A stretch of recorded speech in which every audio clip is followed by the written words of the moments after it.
Hello beautiful people, আশা করছি সবাই অনেক বেশি ভালো আছেন। দেখতে দেখতে আরও একটা বছর কাটিয়ে দিলাম। 2025 সালের একটা সুন্দর সন্ধ্যা কাটানোর মুহূর্ত নিয়ে আমি আজকের ব্লগটা তৈরি করেছি। তো মূলত আমার মামার বাসায় আমাদের সবাইকে নেমন্তন্ন করা হয়েছিল। সেজন্যে বাড়ি থেকে মা, দিদি, দাদা, ইশিকাও এসেছিল। তো আমরা সবাই মিলে সেদিন চলে গিয়েছিলাম আগ্রাবাদের যে নতুন শিশু পার্কটি হয়েছিল সেখানে। আমরা পৌঁছে গিয়েছিলাম। দেন দাদা আমাদের সবার জন্য টিকিট নিয়ে নিয়েছে। দেন আমরা ভিতরে ঢুকলাম। খুবই সুন্দর করে চারপাশ ডেকোরেট করা হয়েছিল। এরপর আমরা সবগুলোই ভালোভাবে দেখছিলাম ঘুরে ঘুরে।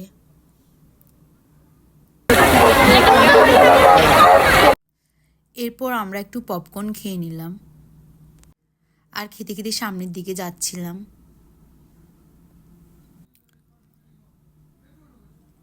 এদিকে ইশিকা এসে বলছিল যে ও ট্রেনে চড়বে। আর শিশু পার্কে যেহেতু গিয়েছিলাম নিজেকেও শিশু মনে হচ্ছিল, তাই আমরাও ইশিকার সাথে ট্রেনে চড়ার জন্য উপস্থিত ছিলাম।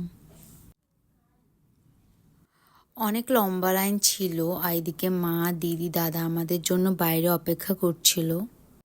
বলতে বলতে ট্রেনও চলে এসেছিল। এরপর আমরা তিনজন ট্রেনে উঠে বসেছি। দেন আমরা একটু ভিডিও করে নিলাম। ট্রেন স্টার্ট দেওয়ার পর পার্সোনালি আমার নিজেকে এতটাই বাচ্চা মনে হচ্ছিল আর একটু হাসিও পাচ্ছিল। এরপর আমরা গুহাতে ঢুকে গিয়েছি। আমি ভেবেছিলাম গুহাতে আমি অনেক ভয় পাবো বা ভয় দেখানোর মতো অনেক কিছু থাকবে সেখানে। তো আমি ভয় পাওয়া তো দূরের কথা, ইশিকা পর্যন্ত ভয়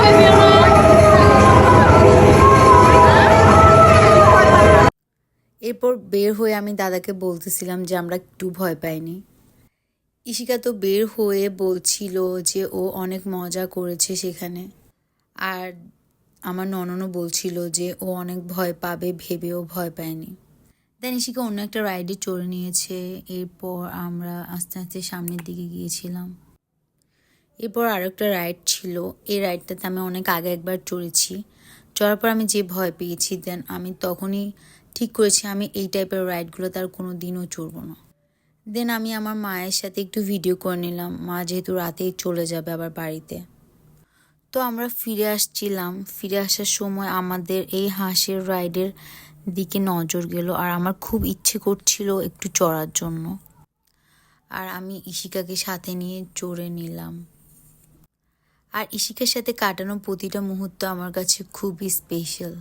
আর আমি ওর সাথে যখনই থাকি আমার নিজেকে খুব বাচ্চা মনে হয়। দেন ওখান থেকে সবাই আমরা আমার মামার বাসায় যাওয়ার জন্য রওনা দিয়েছিলাম। এরপর ইশিকা একটা বেলুন কিনে নিয়েছে। তারপর আমরা চলে গিয়েছি। Bye, tata.